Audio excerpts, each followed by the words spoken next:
మన సమాజంలో కొంతమంది హిందువులు ముస్లింలను పిలిచేటప్పుడు తురకలు అనే పదాన్ని చాలా సాధారణంగా ఉపయోగిస్తుంటారు. కొందరు ఈ పదాన్ని దాని అసలు అర్థం తెలియక వాడుతుంటే మరికొందరేమో అలవాటుగా ఉపయోగిస్తుంటారు. అయితే ఈ పదంలో పరాయి జాతి అనే భావన దాగి ఉందని తెలిసినా చాలామంది దాన్ని పెద్దగా పట్టించుకోరు. కానీ ఒకసారి ఆలోచించండి, ఒక భారతీయ ముస్లింను తురక అని పిలిచినప్పుడు అతని మనసు ఎంతగా గాయపడుతుందో, ఎంత క్షోభ గురవుతుందో మనం అర్థం చేసుకుంటున్నామా? దురదృష్టవశాత్తు కొందరు తమను తాము లౌకికవాదులమని, ప్రగతిశీలవాదులమని చెప్పుకునేవారు కూడా తెలుసో తెలియకో లేదా అలవాటు వల్లనో ఈ పదాన్ని ఉపయోగిస్తుంటారు. కొన్ని ప్రాంతాల్లో అయితే తురక అనే పదమే ముస్లింను సూచించే సాధారణ పదంగా మారిపోయింది. అయితే అసలు తురక అనే పదం ఎక్కడి నుండి వచ్చింది? దీన్ని మొదట ఎవరు ఉపయోగించారు? భారతీయ ముస్లింలను ఈ పేరుతో పిలవడం ఎంతవరకు సరైనది? ఇప్పుడు ఆ విషయాన్ని తెలుసుకుందాం. చరిత్ర ప్రకారం టర్కీ దేశానికి చెందిన తురుష్కులు లేదా తుర్క్ జాతి ప్రజలను తురకలు అని పిలిచేవారు. వారు తురిష్కు భాష మాట్లాడేవారు కాబట్టి టర్కీ ప్రజలను ఆ పేరుతో పిలవడంలో ఆశ్చర్యపడాల్సిన అవసరం లేదు. కానీ భారతదేశంలో పుట్టి, భారతదేశంలోనే పెరిగి, భారతదేశంలోనే జీవించి, భారతదేశంలోనే మరణించే భారతీయ ముస్లింలను తురకలు అని పిలవడం సరైనది కాదు. ఎందుకంటే భారతీయ ముస్లింలు జాతిపరంగా చూసినా, భాషాపరంగా చూసినా తురుష్కులతో సంబంధం ఉన్నవారు కాదు. అంతేకాదు, ఈ దేశంలోని ఏ ప్రాంతానికి చెందిన ముస్లింలైనా తుర్కిష్ భాష మాట్లాడరు. వారు తెలుగు, ఉర్దూ, తమిళం, కన్నడ, మలయాళం, హిందీ, బెంగాలీ లేదా ఇతర భారతీయ భాషలనే మాట్లాడతారు. అయినా కూడా భారతీయ ముస్లింలను తురకలను పిలవడం ఒక అవమానకరమైనటువంటి విషయం. చరిత్రను పరిశీలిస్తే భారతదేశం ఏ ఒక్క జాతికి, ఏ ఒక్క మతానికి మాత్రమే చెందిన దేశం కాదని తెలుస్తుంది. ఎన్నో వేల సంవత్సరాలుగా ప్రపంచంలోని వివిధ ప్రాంతాల నుండి అనేక జాతులు ఈ భూమికి వచ్చాయి. ఎలా అంటే వివిధ దిశల నుంచి ప్రవహించిన నదులు చివరకు సముద్రంలో కలిసిపోతాయో అలాగే అనేక జాతులు ఈ భారత భూమిలో కలిసిపోయాయి. ఈ దేశంలో స్థిర నివాసం ఏర్పరచుకున్న ప్రజలను కొందరు చరిత్రకారులు ఆర్పి చందా, రాంప్రసాద్ చందా మరియు బిఎస్ గుహ, బీరాజ్ శంకర్ గుహ వంటి ప్రముఖ ఆంథ్రోపాలజిస్టులు ప్రధానంగా 6 జాతులుగా విభజించారు. వాటిలో నీగ్రిటో, ఆస్ట్రాలాయిడ్, బ్రాకిసెఫాలిక్ లేదా ఆల్ఫైన్, ద్రావిడ, ఆర్య, మంగోలాయిడ్ జాతులు ఉన్నాయని వారు పేర్కొన్నారు. ఈ జాతులన్నీ వివిధ కాలాల్లో ఈ భూభాగానికి వచ్చి ఇక్కడ స్థిరపడ్డాయని కొందరు చరిత్రకారులు అభిప్రాయపడుతున్నారు. అలాగే కొందరు చరిత్రకారుల అభిప్రాయం ప్రకారం ఈ దేశంలో తొలుత నివసించినటువంటి వారు నీగ్రోడ్ జాతికి చెందిన వారని, కాలక్రమంలో జరిగిన సామాజిక మార్పుల కారణంగా వారిలో కొంతమంది అంటరాని వారిగా, దళితులుగా, శూద్రులుగా మిగిలిపోయారని కూడా చెబుతారు. ఈ దళితులు, శూద్రులు శతాబ్దాల పాటు వివక్షను ఎదుర్కొన్న తర్వాత మలబార్ తీరానికి వచ్చినటువంటి అరబ్ వ్యాపారులు, తర్వాత భారతదేశానికి వచ్చినటువంటి ముస్లిం సూఫీల ప్రభావంతో సమానత్వాన్ని బోధించిన ఇస్లాం వైపు ఆకర్షితులై వారిలో చాలామంది ఇస్లాంను స్వీకరించారని కూడా చరిత్రలో ఒక అభిప్రాయం ఉంది. అలాగే అరబ్బులు, తురుష్కుల సంతతికి చెందిన కొందరు కుటుంబాలు కూడా భారతదేశంలో స్థిరపడ్డారు. అయితే భారతీయ ముస్లింల్లో వారి సంఖ్య చాలా తక్కువగానే ఉందని అనేక చరిత్రకారులు పేర్కొంటున్నారు.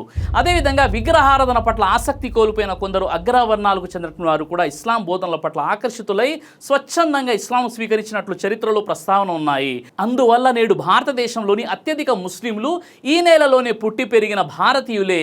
వారిని కేవలం వారి మతం ఆధారంగా తురకలను పిలవడం చారిత్రకంగాను, సామాజికంగాను సరైనది కాదని ఈ వాదన మనకు చెబుతుంది. అయితే ఇక్కడ ఒక ముఖ్యమైన విషయాన్ని మనం అర్థం చేసుకోవాలి. ఈ దేశంలో ఏ జాతి అయినా, ఏ మతమైనా, ఏ వర్గమైనా అభివృద్ధి చెంది ఉండవచ్చు. కొందరు రాజులు ఈ దేశాన్ని పాలించి ఉండవచ్చు, మరికొందరు ఇతర ప్రాంతాల నుండి వలస వచ్చి ఇక్కడ స్థిరపడి ఉండవచ్చు. కానీ చివరకు వారందరూ ఈ నేలలో కలిసిపోయి భారతీయ సమాజంలో భాగమయ్యారు. ఉదాహరణకు ఈ దేశానికి గతంలో వచ్చినటువంటి హూనులు, కూషానులు, ఆర్యులు వంటి సమూహాలను నేడు వారు వచ్చిన దేశాల పేర్లతో ఎవరు పిలవరు కదా. వారిని ఈ దేశ ప్రజలు కానీ చూస్తారు. అయితే ఇదే గౌరవం భారతీయ ముస్లింల విషయంలో ఎందుకు కనిపించదు? ఈ దేశ మట్టిలో పుట్టి, ఈ దేశ గాలిని పీల్చి, ఈ దేశ నీటిని తాగి, ఈ దేశాన్ని తమ మాతృభూమిగా జీవిస్తూ బ్రతికినటువంటి ముస్లింలను మాత్రం తురకలను పిలవడం ఎందుకు? ఈ ప్రశ్న గురించి ప్రతి ఒక్కరూ ఆలోచించాల్సిన అవసరం ఎంతైనా ఉంది. ఆధునిక ప్రపంచంలో జాతి అనే పదానికి విస్తృతమైనటువంటి అర్థం ఉంది.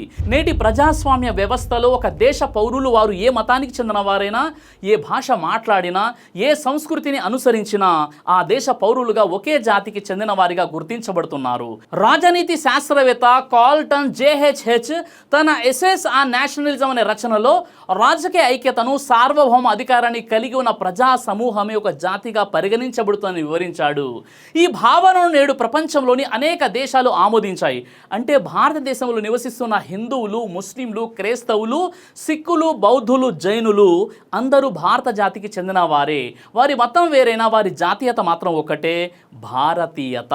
అందువల్ల ఒక భారతీయ ముస్లింను తురక అని పిలవడం అతని భారతీయతను ప్రశ్నించినట్టే అవుతుంది. ఇక్కడ ఇంకో విషయం మనం గమనించాలి. భారతదేశంలో నివసిస్తున్న వివిధ మతాలకు చెందిన ప్రజలందరూ చరిత్రలో వివిధ కాలాల్లో ఈ భూభాగంలో కలిసిపోయిన సమాజాల వారసులే. కాబట్టి ఈ దేశాన్ని ఒకే మతానికి, ఒకే జాతికి చెందినదిగా చెప్పడం చరిత్రపరంగా కూడా అంత సులభమైన విషయం ఎంత మాత్రం కాదు. అలాంటి పరిస్థితిలో కేవలం ముస్లింలను మాత్రమే పరాయి వారిగా చూపించే విధంగా తురకలు అనే పదాన్ని ఉపయోగించడం న్యాయమా? ఈ ప్రశ్నకు సమాజం నిజాయితీగా సమాధానం చెప్పుకోవాలి.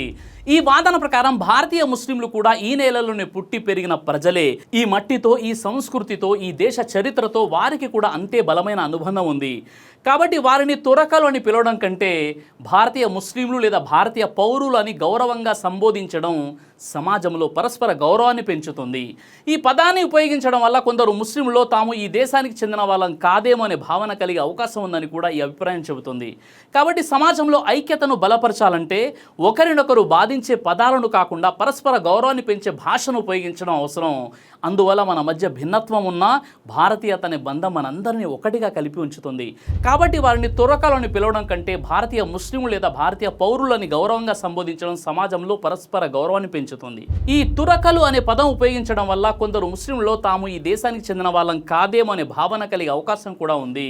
కాబట్టి మన సమాజంలో ఐక్యతను బలపరచాలంటే ఒకరినొకరు బాధించే పదాలను కాకుండా పరస్పర గౌరవాన్ని పెంచే భాషను ఉపయోగించడం అవసరం. ఎందుకంటే మనమందరం ఒకే దేశ పౌరులం, మన రాజ్యాంగం ఒకటే, మన జాతీయ పతాకం ఒకటే, మన దేశం ఒకటే. అందువల్ల మన మధ్య భిన్నత్వం ఉన్న భారతీయత అనే బంధం మనందరినీ ఒకటిగా కలిపి ఉంచుతుంది. ఈ విషయంలో మీ అభిప్రాయం ఏంటి? కామెంట్ ద్వారా తెలియజేయండి. కలిసి ఉంటే కలదు సుఖం, విడిపోతే ఓడిపోతారు. ఐక్యమత్యమే మహాబలం. జై హింద్. దైవ ప్రవక్త ముహమ్మద్ సల్లల్లాహు అలైహి వసల్లం వారు తెలియజేశారు, కడుపుకు సంబంధించిన అన్ని రకాల వ్యాధులకు అద్భుతమైన ఔషధం తలిబిన. ఇది దైవ ప్రవక్త వారి సున్నత్, మంచి ఆహారం, ఇమ్యూనిటీ బూస్టర్. ఇందులో షిఫా ఉంది. ఇది మంచి ఔషధంగా కూడా పనిచేస్తుంది. కాబట్టి పిల్లలు అయినా పెద్దలు అయినా ఎవరైనా దీనిని ఉపయోగించవచ్చు. ఇందులో ఎలాంటి సైడ్ ఎఫెక్ట్ లేదు. ఖురాన్లో దైవం తెలియజేశాడు, తేనెలో మీకు స్వస్థత ఉంది. కాబట్టి స్వచ్ఛమైనటువంటి ఫారెస్ట్ హనీ కోసం మీరు సంప్రదించండి. అలాగే పురుషుల స్టామినా కోసం తయారు చేయబడినటువంటి హల్వా, ఇది అన్ని రకాల లైంగిక సమస్యలను దూరం చేసి వీర్య కణాల ఉత్పత్తికి సహాయపడుతుంది. మీ దాంపత్య జీవితాన్ని మరింత సంతోషకరంగా, ఆత్మవిశ్వాసంతో నింపడంలో సహాయపడుతుంది. మరో విషయం, ఇక డయాబెటీస్తో కేవలం మేనేజ్ చేస్తూ బ్రతకాల్సిన అవసరం లేదు. డయా కంట్రోల్ సప్లిమెంట్ కేవలం బ్లడ్ షుగర్ను తాత్కాలికంగా తగ్గించడం కాదు, డయాబెటీస్ అసలు కారణంపై పనిచేస్తుంది. అలాగే మన శరీరాన్ని నిశ్శబ్దంగా నాశనం చేసే ప్రమాదాల్లో కొలెస్ట్రాల్ ఒకటి. చెడు కొలెస్ట్రాల్, గుండె సమస్యలు మీ దగ్గరకు రాకుండా ఈ లిపిడ్ కంట్రోల్ అద్భుతంగా పనిచేస్తుంది.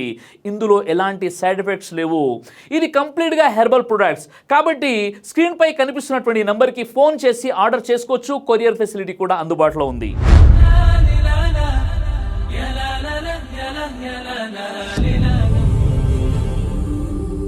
బ్రదర్ సిరాజ్ అని యూట్యూబ్ ఛానల్ని మీరు సబ్స్క్రైబ్ చేసినట్లయితే ఇన్షాల్లా దేవచిత్తం అయితే మీకు వీడియోస్ వస్తుంటాయి. అదేవిధంగా బ్రదర్ సిరాజ్ అనేటటువంటి ఫేస్బుక్ని కూడా లైక్ చేయడం వల్ల మీకు వీడియోస్ వస్తుంటాయి.